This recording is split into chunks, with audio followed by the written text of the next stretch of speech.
And welcome back to an all-new episode of the Financial Confessions. It's me, Chelsea Fagan, your host, founder and CEO of The Financial Diet, and woman who loves to talk about money. And one topic that comes up very frequently when we talk about money is the intersection of money and mental health. We've looked at this issue from a few specific angles, but it's always really good to go back and speak to a professional on the topic at large, because quite frankly, as money and mental health intersect, there are almost unlimited ways in which one can both aggravate the other and help the other. Many people have remarked, and I would consider myself one of those people, that few things can be as beneficial to mental health as getting in a better financial situation, achieving higher levels of financial stability and security. But ironically, for many of us, mental health care is something that is pretty much entirely financially out of reach. Now, there can be more creative ways to access mental health care without necessarily going way over budget, and that's something I will talk about with my guest. But it's also something that, paradoxically, the more you need it, often the less means you have to access it. Which is why guests like my guest today, who works so diligently in the content she creates to demystify mental health, to make it more accessible, to make it more understandable, are so important to this process. My guest today is a licensed clinical social worker, a doctorate of clinical psychology, and the quote-unquote truth doctor, as many of you may know her on social media, Dr. Courtney Tracy.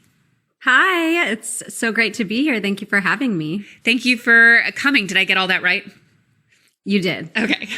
As I was mentioning before we started recording, I'm always very careful when we have licensed professionals to get their credentials right. Thanks to Quility for supporting the Financial Confessions. Get life insurance in 10 minutes or less. To learn the who, what's, and why of life insurance, visit Quility.com/TFC. This episode is sponsored by Quince. Shop high-quality luxury items without luxury prices. Go to quince.com/TFC to get free shipping and 365-day returns on your next order. That's QUINCE.com/TFC. And so I'd love to start kind of on that note by explaining to our audience what a licensed clinical social worker is, what a doctorate of clinical psychology is, and kind of the work you do both in your own treatment centers and on the internet. Absolutely. Those are really great questions to start us off. So I'm a licensed clinical social worker. And what that means is that I have at least, or for other people who would have this certification, a master's degree in social work that had a lot of clinical background to the point where I was able to be licensed as a clinical social worker, meaning I can provide psychological assessments, screenings, diagnosis, and treat multiple mental health conditions. When it comes to the doctorate in clinical psychology, that's usually the degree that individuals will get when they are on the career path of becoming a clinical psychologist. Because I'm licensed as a clinical social worker, I didn't move on to get licensed as a clinical psychologist, but I do have the educational background similar to one. What this other degree provided me was the ability to understand neuropsychological tests and learn more about psychopathology and psychopharmacology. Having all of this education has led me to a career where I specialize in co-occurring disorders, which are substance use disorders combined with mental health disorders in individuals. So in my treatment centers that I own and direct, I work with young adults, Gen Z and millennials who are suffering from these co-occurring conditions. And online as the Truth Doctor, I provide digestible psychoeducation on a variety of mental health topics, as well as provide my personal story and background as someone who has multiple mental health diagnoses to show people that your mental health does not have to hold you back from the things that you want in life. I love it. So to start kind of on the topic of, you mentioned these co-occurring disorders, you're often speaking in terms of things like substance use disorders and other mental health issues that are kind of concurrent. For a lot of, for the way that we look at it, because we're often looking at things through a financial prism, oftentimes substance use can be a way for people to self-medicate, which is obviously an issue that is extraordinarily exacerbated by financial stressors, by professional stressors, by, just how difficult it can be to maintain a job and a normal life in this economy. So can we start by talking about the ways in which substance use has sort of taken the place of comprehensive mental health care in our country for a lot of people? This is such an important topic, and I'm so glad that you're asking. The first thing that comes up for me is something that really simplifies the problem, but makes it really easily understandable. Substance use and addiction can be deemed a choice. And, it is initially, it becomes something that can become automatic. We can make choices without knowing what we're really getting ourselves into. When you are struggling mentally, intensely, a beer costs $5 and a therapy session costs $250. And I think it's really important that we aren't placing blame on individuals for, taking that easier option. But we do have to understand that as human beings, we move away from pain and we move towards pleasure. And that's just how we have evolved to survive. So when someone is experiencing chronic pain, chronic mental health issues, really intense interpersonal difficulties, it can feel easier to find alleviation in a $5 drink than to try to go through the really intense process of finding an appropriate provider for you to address the issues that you have to deal with. So yes, we can have the ability to push through and to figure out the system. And at the same time, we're in immediate pain. And so I think that's the most important thing to mention right off the bat is that we are all in avoidance of pain as we should be. And substances can be a lot easier to access than comprehensive healthcare. And I think for some people, and, we've talked about things like self-medicating with substance in the absence of more comprehensive care. But we've also talked about how, especially for women, when we look at industries like the quote unquote wellness industry and industries that are sort of all about constant optimization, often through restriction, often through diet, often through, excessive exercise, all of these things, for a lot of people who may not be turning toward abusing substances necessarily, there can also be a tendency to turn toward a constant focus on self-discipline, control and things like that, which can often, again, from everything I know, more predominantly for women, spiral into things like, for example, disordered eating, unhealthy relationships with their body, and exercise and so forth. So when it comes to striking a balance between neither sort of overindulging as a way to soothe pain, as you're saying, and move toward pleasure, nor kind of hyper restricting and denying yourself as a way to maintain a sense of control in a life that can often feel out of it, what are some ways that you sort of recommend people, some guiding principles for finding ways of living that feel kind of balanced between the two in a culture that's often pushing us in one direction or the other? Yeah. I mean, we obviously live in a capitalistic culture in America. Money fuels our ability to survive. And interestingly enough, our culture, our society, the communities that we find ourselves in, often send us messages covertly or overtly that we must prioritize the tasks that bring income into the household. And maybe, those messages are often really appropriate because, again, money equals our ability to survive. But usually the first thing that we do when our schedule begins to get busy with all the things that make us dollar bills is we push our own self-care, our own self-wellness to the side. I have had actual clients who have calendared in their self-care as part of our therapy interventions, and they will watch themselves actively delete that self-care and replace it with an income-producing task.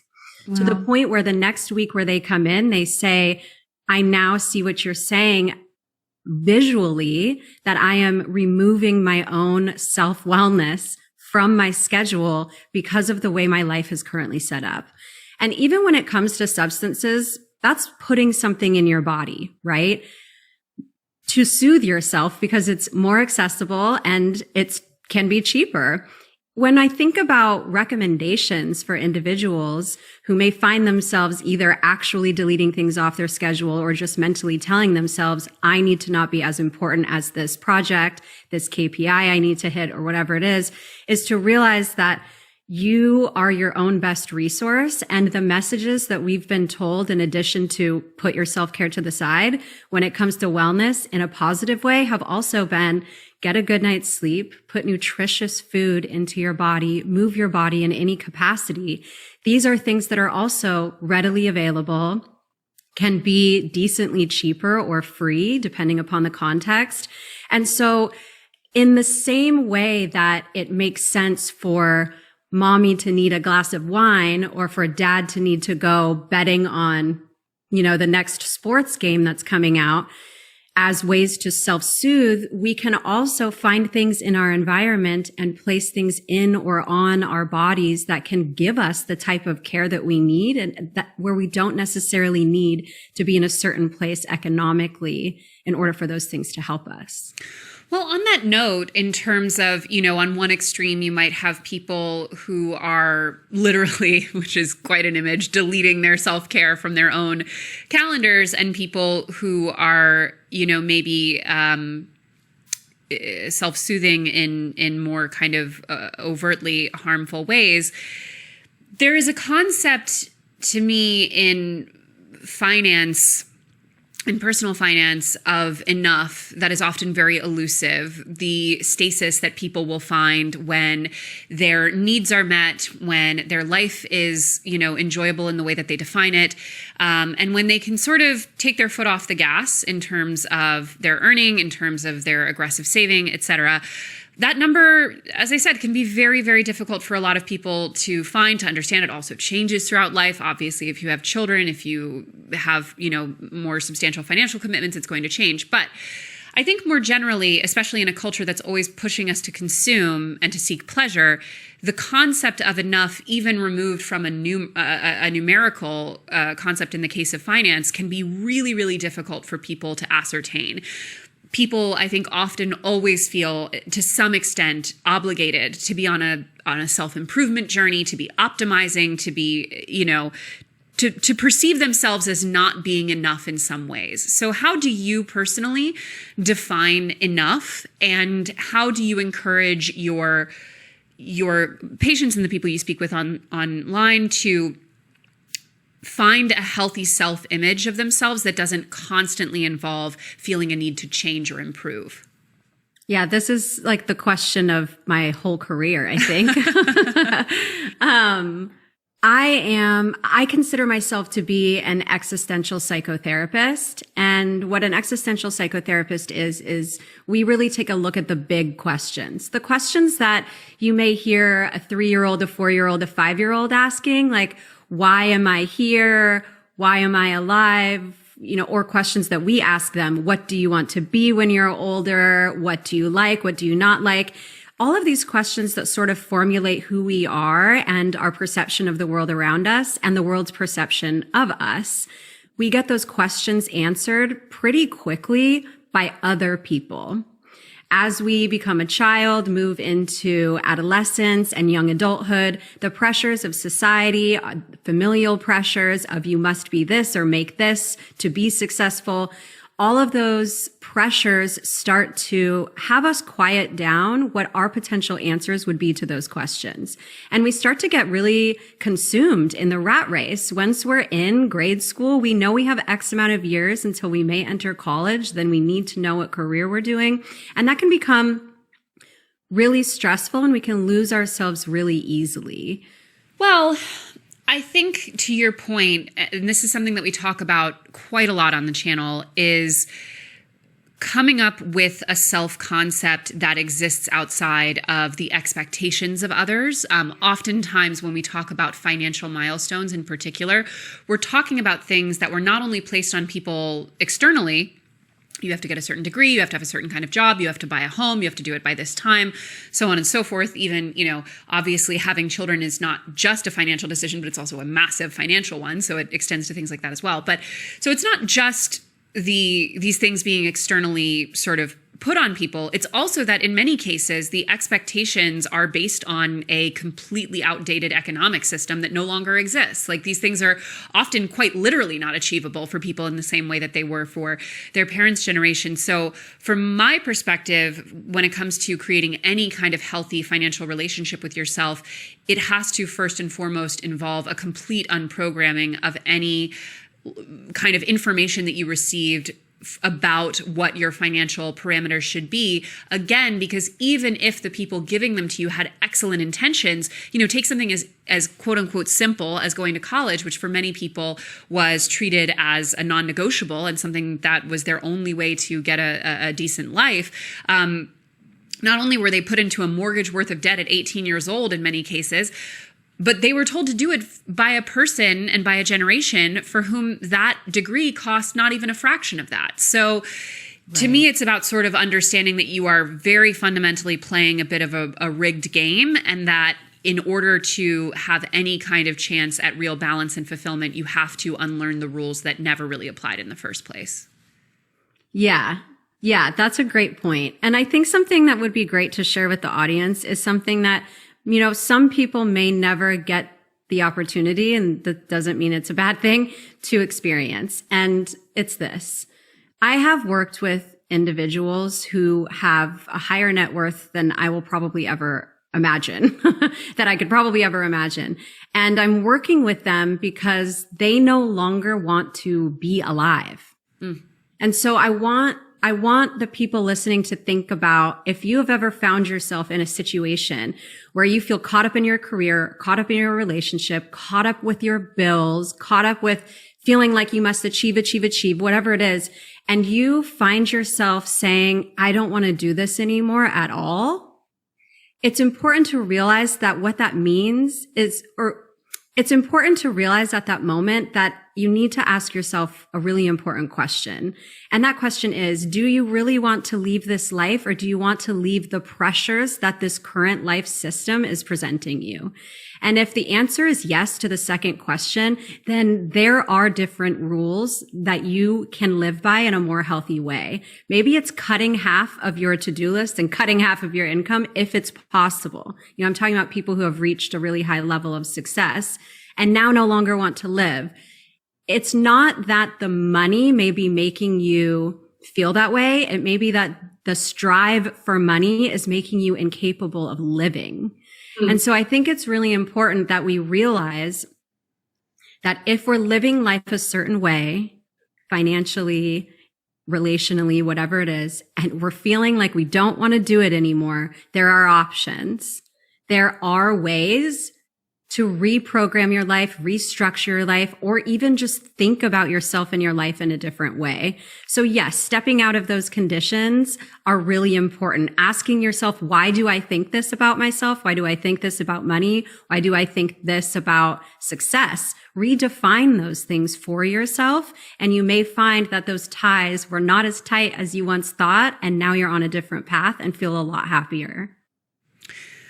Well, in terms of, what you're not directly describing, but what is something that we've talked about a lot before, which is sort of this sense of diminishing returns after you earn a certain amount of money, that more money past that often creates more stress, creates more anxiety, creates more problems than it solves, which we do see bear out in a lot of the data economically. But on a more micro scale, something that I think manifests for a lot of people financially, and ultimately in almost every iteration manifests financially because most things cost money, but is really that question of the role that more short-term pleasures and gratifications should play in life, in terms of, for most people, buying a nice outfit, or, going out to a nice restaurant with your friends, or, ordering takeout, or doing any of these little short-term things that we know should and do fit into an overall healthy, balanced life and budget, but can easily not only spiral out of control, obviously in the case of substances can become really, really destructive to the body, but in pretty much all cases can become destructive to, mental health and to people's financial well-being. How do we start to find the sweet spot where we are bringing joy into our life in a shorter term way and treating ourselves well and enjoying, the fruits of our labor without over relying on that short term gratification? Yeah, I have a good example, I think, of this. And it was a conversation that I had it was a conversation that was had between myself and my mother a few days ago. She was dropping off my son at preschool, and I'm not quite sure what kind of car she drives. I think it's a Honda. And she texts me and says, "I feel so out of place here. It's like every parent has a Tesla." And I said, "Oh, okay, like your car's fine. Your car's great." And she said, "My car will be paid off in 8 months. And then I can get a Tesla." And the thing is my mom is not in a place to have a car payment. So once her car payment is done, she should really hold on to the car. That's in good quality. It gets her from A to B. She likes it. She just picked it out a couple years ago. And I feel like I'm going to have this conversation with her in a few months to remind her to delay gratification and to instead benefit from saving the money that would have been her car payment for future delayed gratification. The problem that comes in when it comes to someone like my mother is that the immediate gratification in this instance is the alleviation of low self-esteem.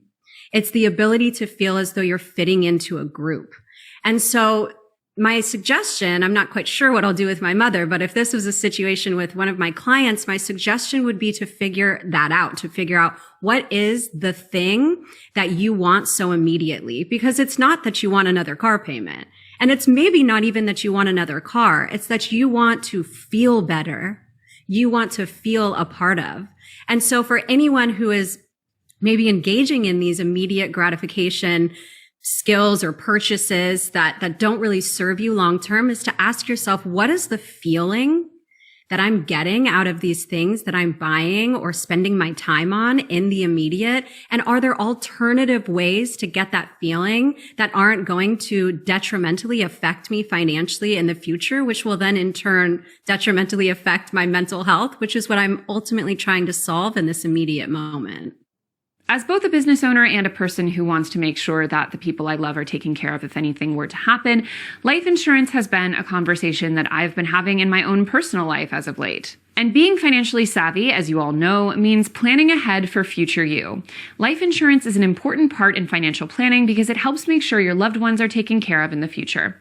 If you know life insurance is an important investment but are not sure where to start, Quility has you covered. Quility offers a completely digital quoting and purchasing experience with various 101 guides to guide you through the process. Quility's process covers how much you need, when you need it, and for how long. What people actually think costs over $50 a month can actually cost $20 a month, less than your car insurance, pet insurance, and probably less than a dinner out. To learn the who, what's, and why of life insurance, visit Quility.com/TFC. As many of you may know, I am all about the capsule wardrobe. If you want to upgrade your wardrobe as we head into fall while spending your money wisely on high-quality essentials that will last beyond the season, and finally build the capsule wardrobe you deserve, Quince is the place for you. It's giving quiet luxury without paying luxury prices. Quince creates timeless classics that never go out of style. You'll have them in your closet for years to come, which is always my goal when shopping. How do they do it? Quince partners directly with top factories to cut out the cost of the middleman and pass the savings on to you. All of Quince's prices are 50 to 80% less than similar brands. They only work with factories that use safe, ethical, and responsible manufacturing practices and premium, eco-friendly fabrics and finishes. With timeless classic pieces that won't go out of style, think suede and leather jackets, silk blouses and dresses, and even cashmere sweaters, you can start building your capsule wardrobe with Quince. I got my first few pieces from Quince earlier this summer, and I truly couldn't love them more. So in my personal experience, as you can see in this little video clip from my TikTok, I opted for a green silk blouse. I also have a pair of earrings that I wear basically every day, these little gold hoops. I've actually bought Quince stuff with my own money now, just because I really love them so much. And it was really easy shopping with them. The website could not have been easier to navigate. The pieces look and feel so expensive. Like I have much more expensive kind of luxury pieces. And honestly, I sort of regret buying them because these are just as nice, if not nicer, for a fraction of the price. And in terms of styling, you know, your girl, she loves a more classic look, maybe a little bit older. I just feel like the Quince style is perfect for that kind of vibe. So take the drama out of planning an outfit and upgrade your closet with Quince today. Go to quince.com/TFC for free shipping on your order and 365-day returns. That's QUINCE.com/TFC and get free shipping and 365-day returns. Quince.com/TFC. Getting back to, because I think this is often like a lot of what you're describing, I think can map onto substance abuse really well in terms of self-soothing, in terms of finding an interim solution for bigger problems that are often too cumbersome or overwhelming or expensive to think about dealing with at inception. In terms of, you know, substance specifically, you mentioned that a lot of times this is sort of a co-occurring phenomenon with other mental health issues that are not being treated or addressed. I'm someone who listens to, you know, I'm a fan of, I don't know if I should name drop this, but like Dr. Gabor Mate and things like that. Are you into him as well at all? Absolutely. Yes. So I'm a huge fan. In large part, I actually loved also Johann Hari's book, Lost Connections, on a similar subject. But I'm really, really interested in this kind of, seemingly to me, it's probably not new, but to me it seems new, way of thinking about addiction as kind of a symptom of a lot of, you know, overlapping factors that are not quite as simple and straightforward as we kind of previously thought of them, and also have often that, you know, in ways that have led to the stigmatization of people who deal with these issues. And you mentioned earlier, you know, like the wine mom thing, for example, like if we look at the way, you know, American mothers consume alcohol compared to at different times in history when they weren't, you know, all having to work full time while also raising children and facing diminished wages and, you know, having to be the primary caregiver and all these things, it does start to make sense in terms of like these things do not exist in vacuums, and they are, you know, a result of a lot of complicated concurrent factors. Can you talk about the way that you kind of think of addiction as it pertains to being a societal disease in that way? This is great. And I love the last two words that you chose for this ask, because society didn't always consider substance use to be such a negative thing. Years and years and years, even before recorded history, human beings have been searching out for substances, whether that was to eat, whether that was to try to connect with some type of God or spirituality, whether they ate something and realized that it could help numb their pain. We have been doing this. We've been foraging the earth to find things that we need to make us feel a certain way, whether that's healthy or whether that's numb. And as time has progressed, we've seen things like the war on drugs, prohibition of alcohol. We've seen the government and society try to come in and regulate these things. However, oftentimes their regulation is a result of either their ability to experience financial gain or their ability to uphold certain social systems using the law to do so. So we've had this demonization of substance use in this country for so many years. And the thing is human beings haven't changed. We haven't changed at all. We are still the beings, like I mentioned in the beginning of this episode, that run from pain and move towards pleasure. It's part of the way that we survive. And so fundamentally, it makes sense that we have fallen into these habitual patterns of behavior when our world is stressful. And on top of that, as much as we've criminalized society, substances are so readily available. If you think about of course, every alcohol ad, for example, says drink responsibly. It also says either outwardly or, through subliminal messaging or whatever their metaphor is, that if you're stressed, you should have a beer. If you're feeling tension, smoke a cigarette. I mean, doctors used to smoke cigarettes inside their doctor's offices, saying that there was no negative effects of nicotine and tobacco. And so I think we really, part of what you were saying earlier in this episode too, is to step back from the conditioning and from the systems. And I think that's really important in this context too. When you're even thinking about going to get a drink, for example, ask yourself, why? Is it because you just saw 2 beer commercials and your, buddy just brought up drinking a beer and now, and you already know that it'll make you feel a certain way? It's important to ask the question of why and make sure that if you are going to make that choice, you know everything involved in that choice and you're making it because you want to. But I would also say it's also the opposite. We don't necessarily need to demonize substance use that's not affecting someone's life either. And so if you're fully against it and you don't necessarily have a reason to be, that might be a question too. Why am I so fearful of going to go have a drink with a friend or something like that? It's just stepping away and asking yourself, why am I making the choices that I'm making, and making sure that you have your own agency that's pushing you forward. Very, very well said. I also like your point about how arbitrary our demonizations and in many cases criminalizations are. I'm not going to go too far down this road because this is a family-friendly program, but for example, psychedelics illegal in most states, and in my opinion, much more dangerous drugs are totally legal and consumed all the time. And it wasn't always that way, right? We can look back at the 1960s and see that it used to be a lot of these things were perceived very differently even, 50, 60 years ago. And to your point, there are a lot of really immense social and financial factors that bear down on what we consider to be unhealthy versus healthy at any given time. And one thing that I'd be interested in your opinion on as it pertains to the concept of medication. So you mentioned that your doctorate really allowed you to have a much deeper dive into psychopharmacology specifically, which is, as I understand it, the use of pharmaceuticals to aid in mental health care, I guess. I never know the exact terms, but suffice to say, we are so for example, one thing that I will never not find shocking is that pharmaceuticals are advertised on television. That is something that I think not enough Americans know that that's illegal in almost every other country. It's very unusual to be able to watch a television show and just see an ad for an antidepressant, in between, a clothing and a, whatever else commercial. We live in a time where pharmaceuticals are in some ways more present and available than ever before. In some ways, they are still very stigmatized. In some ways, they are not able to be accessed enough. In some cases, they are abused.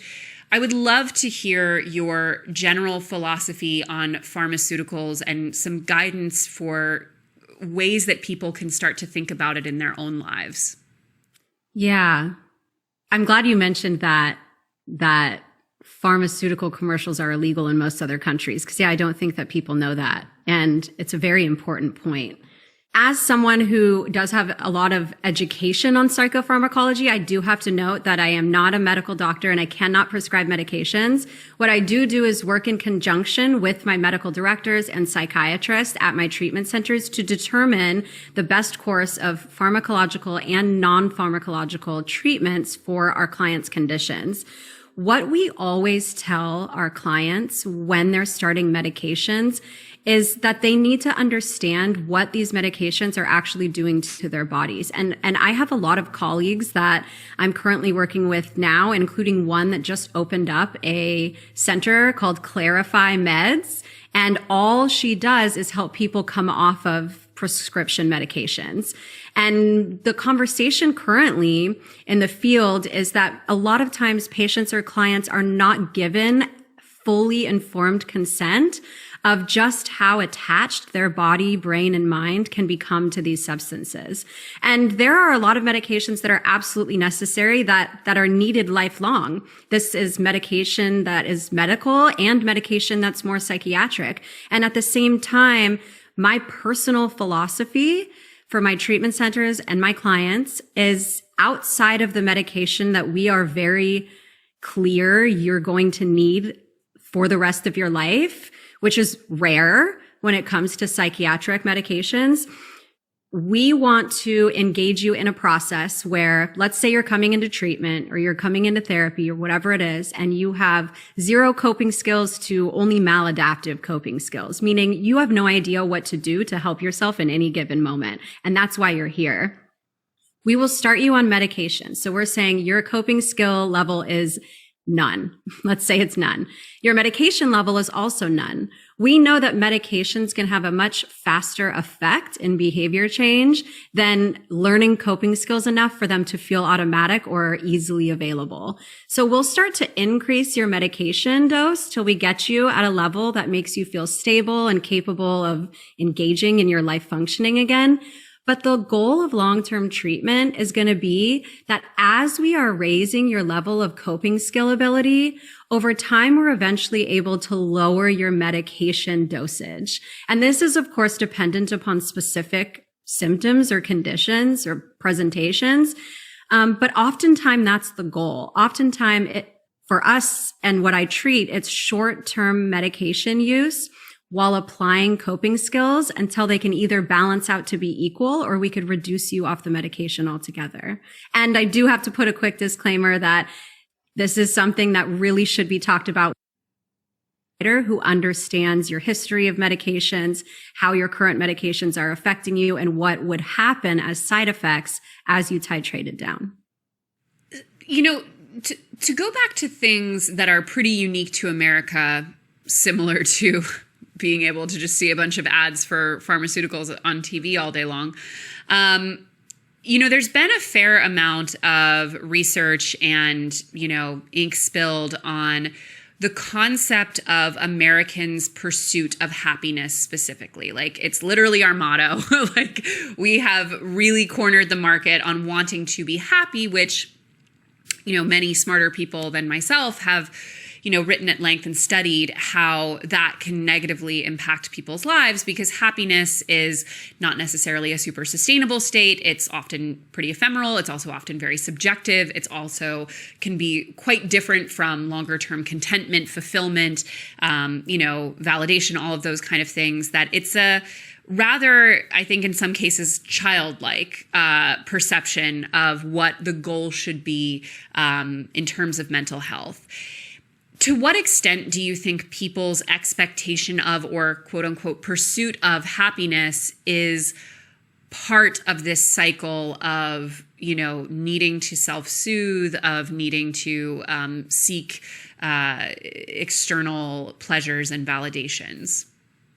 I think the first thing to think about for anyone listening is that there, I would say, are two different types of happy. There's two different types of happiness. There's the feeling where you always want to feel happy. You never want to feel anything negative. And then there's also, you know, an area where maybe the question is like, do you feel happy with your life? You know, of course, like the word is still feel. Do you feel happy? But you're more so thinking about your life in that moment. You know, of course, feelings are going to come up. We're feeling individuals. But I think it's two different things to consider. And oftentimes we're chasing the feeling of happiness constantly versus feeling content or happy with where we're at in life altogether. So the first thing to consider is that we cannot always feel happy. If we always felt happy, then we probably wouldn't have a fear center in our brain, and we would probably get hit by a car or eaten by a bear. Like, something would happen. We have these other emotions and sensations because we needed them evolutionarily. We wouldn't have them if they weren't helpful. The problem is that we live in a society that activates the emotions that can wear us down physically, psychologically, and physiologically more so than we're programmed for. It's as though we are a computer that's constantly running on overdrive, and our goal is to have all tabs closed and just be chilling.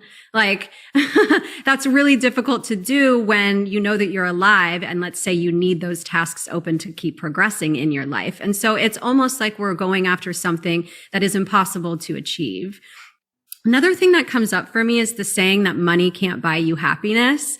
And to me, that's really a confusing statement as well for people because, like you said, happiness is very subjective.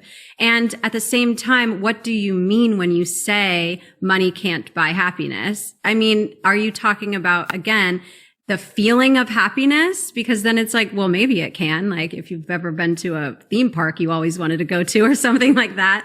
But money can't necessarily buy you the feeling of being happy in your life, because the feeling that makes you, or the ability to feel happy in your life, is usually feeling confident and capable of managing various situations, of feeling resilient, of feeling like you can support yourself. And that doesn't mean that that's happiness. It means that it's all of these other different emotions and sometimes overcoming really difficult ones. So happiness is a really complex subject and topic. And I think before we can even really dive into like, why are we all going after this thing that we call happiness? It's also important for us to pause and say, what does that even mean to me? Because no one's pursuit of happiness looks the same. Well, and on the same note, I mean, I think there is to go back to the concept of enough, I think there's also for each person going to be a slightly different threshold at which they feel safe. And for example, we talk a lot about how people who, for example, came from financial insecurity, had a really, really turbulent background in childhood financially, oftentimes they will need higher levels of financial security on paper in order to feel that sense of stability and contentment. But I also think, one of the studies on this topic that I read that like really changed my life in terms of my own outlook was a study about how like often anticipation of a thing brings as much or more joy than the actual thing itself, which is something that I think often gets really lost in a culture of instant gratification and consumerism and being able to buy things, is that often what we're sort of missing out on is the sort of liminal space of anticipation, of projection, of imagination, of fantasy, of, aspiration in a healthy sense of the word. And I'm interested, obviously we'll talk about it from kind of a financial perspective, some ways to do that. But from a more holistic mental health perspective, what are some ways that you recommend that people can sort of, not to put it in such a like simplistic term, but like kind of get more value out of the things that bring them happiness, enjoy them more, experience them more fully, and really sort of enhance the impact that they have on their lives? First thing that came up for me is like watching a movie that you know that you'd love and watching it in 5 times speed. It's not going to give you the feeling that you're looking for. You're not going to experience the story or the characters that you were sitting down to experience. And we do that so often in our own lives. We live our life in fast forward because we're always thinking about the next 5 steps ahead of ourselves. And as simple as this advice is, I think it's really important that we just simply slow down. We just need to slow down. And even if that, and what I mean by that isn't even saying, like slow down more than you already are if you're someone who like does things slow, but it's like making sure that you're not living life in fast forward. Can you at least be in the present moment? Whether that's actually engaging in mindfulness techniques, whether that's taking time out of the beginning or end of your day to consolidate what it is that you experienced or what you plan on experiencing, or whether that's allowing yourself to be in the moment and actively acknowledge the things that you are experiencing. Like in this very moment, I'm sitting in front of a desk. And I know I'm sitting in front of a desk, but at the same time, if I take my hands and I put my hands on the desk and I feel the desk, it exists to me more in this moment. it becomes more of a part of my life. And I think that for things that are not as non-emotional, non-alive as a desk, we also do this with the people in our lives and nature scenes that we walk by. And again, like the music that we listen to on the radio, we don't really give ourselves the opportunity to be where we are. And a lot of that does come from asking ourselves, when is enough enough? In any given moment, is it enough that you're sitting here in front of this person? Is it enough that you have a comfortable place to sit? All of those things allow us to ground ourselves and bring ourselves back to the moment and actually reconnect with ourselves more so that we can make better choices moving forward. So you just named a couple of techniques that are free, essentially, that are pretty universally accessible. And that's something that I always want to make sure that I hit on when we talk about mental health in any capacity on this channel, because I need to acknowledge first and foremost how financially inaccessible it can be for a lot of people to have structured mental health care. I would love if you could share any kind of practical tips or advice for both more creative ways to access mental health care at a more affordable price, but also ways to integrate some of these practices that in many cases, these people would be receiving in the context of clinical care without having, to necessarily engage in it. Initially, it's hard for me to answer that question because as someone who is a very nuanced clinician, the first thing that comes up for me is there are so many different types of mental health symptoms and so many different reasons why this mental health care system may be inaccessible. So it's hard to really give specific examples other than what one might expect, which is to take care of the movement of your body, how much you can sleep, and what you're putting inside of your body. Interestingly enough, that's often what is recommended in individual psychotherapy. Part of individual psychotherapy, let's say if it's psychodynamic or psychoanalytical, that's where we're really diving into your background and trying to help you figure out the themes of your life, which isn't necessarily what people are looking for when they're looking for immediate comprehensive care for their really acute presenting symptoms. Usually the first recommended skills or strategies are balancing out your physiology. And that's why I keep recommending what you're putting in your body, how much you're letting it rest, and how much you're moving it. It's so critical. And I think that the first question might be, well, how am I supposed to know? Or one, I can't get sleep because of the structure of my life, but thanks for the advice, right? That might be something that's coming up. Or what am I supposed to put in my body? Or how much and in what way am I supposed to move it?